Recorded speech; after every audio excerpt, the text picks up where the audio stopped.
We're on Menachot Perek Tet, Mishnah Zion, 7th Mishnah in the 9th chapter, Masechet Menachot. So we learned about Kol Korbanot, about the requirements in the last Mishnah of all Korbanot require Nisachim. So now we're going to turn away from Nisachim and turn to the idea of Semichah. Semichah is literally somech, putting your two hands on the animal and leaning on it. It's part of the process of bringing a korban. We see it in a bunch of different contexts. For example, the Torah says, "Im zevach shlamim korbanot." This is Vayikra Perek Gimel. First, is offering shlamim. Imin bakar makriv. Im zachar nekeva. If it's bakar from cattle, okay, from the herd, male or female, tamim yakrivenu. It has to be without blemish for God. V'samach yado al rosh korbanot. He shall lay his hand on the head. Samach literally means not lay his hand. It's yado, but we learned it two hands. Shtei yadayim. We'll see. Yes, there's two hands. Another example, go back to Vayikra Aleph, at the very beginning. Okay, Adam ki yikra could be kol korban, im ola korbano. I'm skipping. If it's korban ola, b'samach yado rosh ola, v'nir tzalo. He shall lay his hand. Samach yado. He does semicha. So we see. So Mishnah says, kol korbanot tatzibur, all public sacrifices. Ein behem semicha. They don't have semicha. Chutz min hapar haba al kol mitzvot. Other than the hapar haba al kol mitzvot, this is the par he'elam davar shel tzibur. Remember, we learned in the context, if the Sanhedrin gave an erroneous ruling and based on it, the majority of the Jewish people sinned, as it needs to do a raita.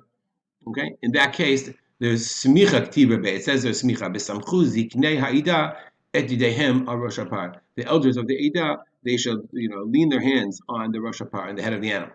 Ushlosha miziknei beitin hayusom chinam. That was three elders of the beitin. Okay, so no public korbanot except for a par haba al kol mitzvot, which we call par he'elam davar shel tzibur. V'siyar mishtalech. Let's Yom Kippur. That Aaron HaKohen, remember, he brings two identical goats. One of them goes to God, and one of them is thrown off the cliff, and he does. It says explicitly in the Psukim that he does smicha on that. Rabbi Shimon says, "Av seirei avodah zarah." There's a seir. There's a goat that's brought if the Sanhedrin rules to permit idolatry, to permit idol worship, but we don't pass on like him because he says it's similar to the seir haba kol mitzvot, but we don't pass on like that. Kol korbanot hayachid to unim smicha. So, but all of the individual korbanot require smicha.